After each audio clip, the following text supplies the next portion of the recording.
Hello, how you doing tonight? I want to talk about a more serious subject than I generally do. This is a story about one of the most significant people I've ever seen in my entire life. For a while, I lived in Berkeley, California, and I worked in a downtown store not too far from the Berkeley campus. One day on my lunch hour, I heard a commotion up the street, and so I wandered up to see what was going on. And if you know anything about Berkeley, California, they had a lot of demonstrations there. This was during the Vietnam War. A lot of things were going on. So it wasn't unusual that there would be a commotion. Nevertheless, I went up to the area where people were standing around this big flatbed truck.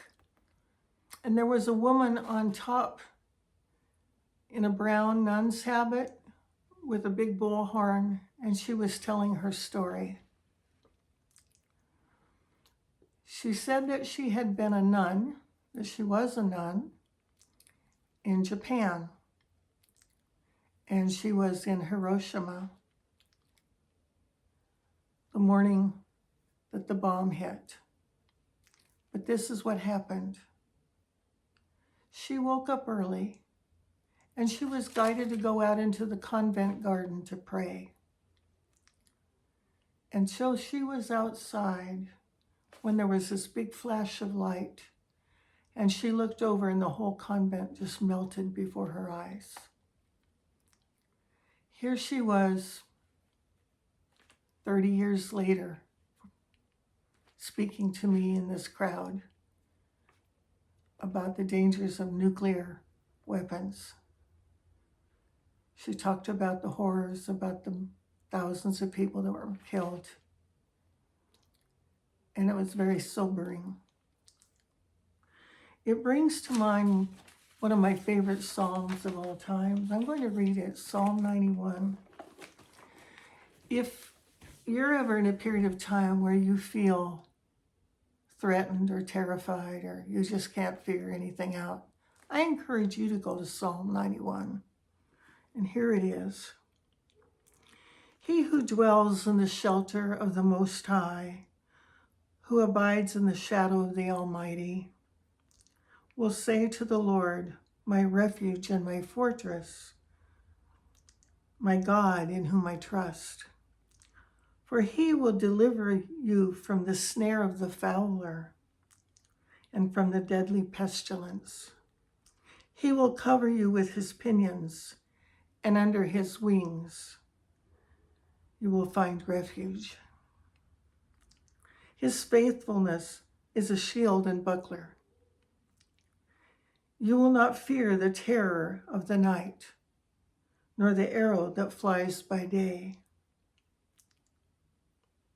nor the pestilence that stalks in darkness, nor the destruction that wastes at noonday. 1,000 may fall at your side, 10,000 at your right hand, but it will not come near you. You will only look with your eyes and see the recompense of the wicked, because you have made the Lord your refuge, the Most High your habitation. No evil shall befall you, no scourge come near your tent. For he will give his angels charge over you to guard you in all your ways. On their hands they will bear you up, lest you dash your foot against a stone. You will tread on the lion and the adder, the young lion and the serpent you will trample underfoot. Because he cleaves to me in love, I will deliver him. I will protect him because he knows my name. When he calls to me, I will answer him. I will be with him in trouble. I will rescue him and honor him. With long life, I will satisfy him and show him my salvation. So that is Psalm 91.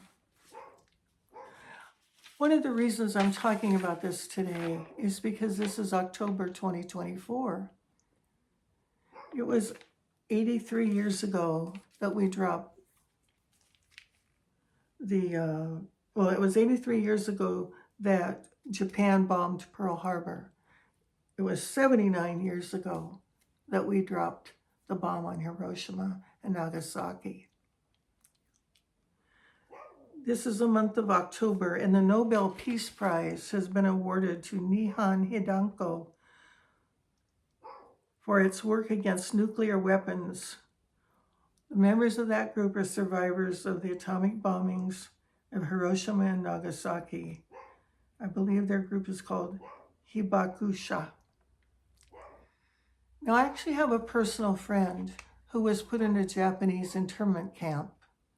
She's an artist, and she was just a little girl when this happened, and she and her family were in California and taken away from their home. And it left a scar on her heart. Her name is Jane Asari. She's a gifted artist and very, very deep and very spiritual.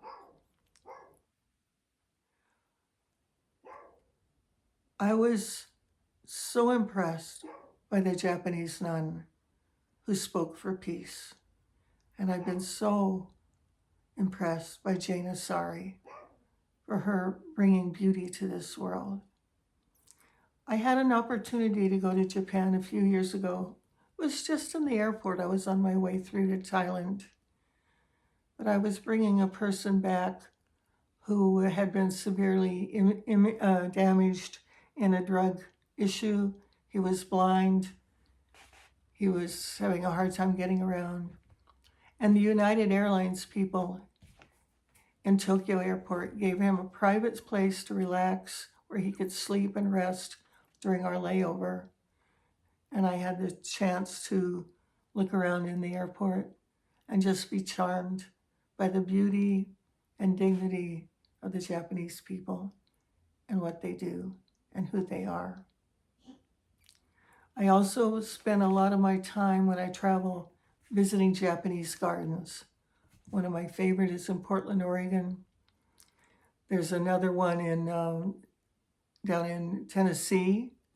There's another one in St. Louis.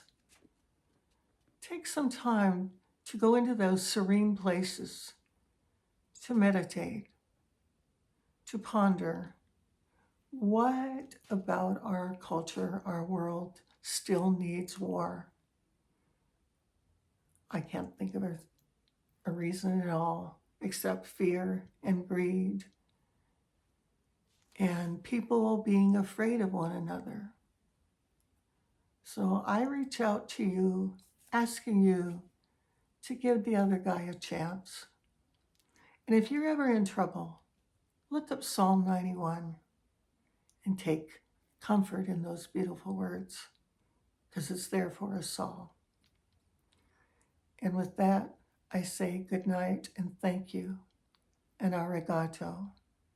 And congratulations to that wonderful group in Japan who has earned this incredible Nobel Peace Prize award this year. God bless you all. Thank you.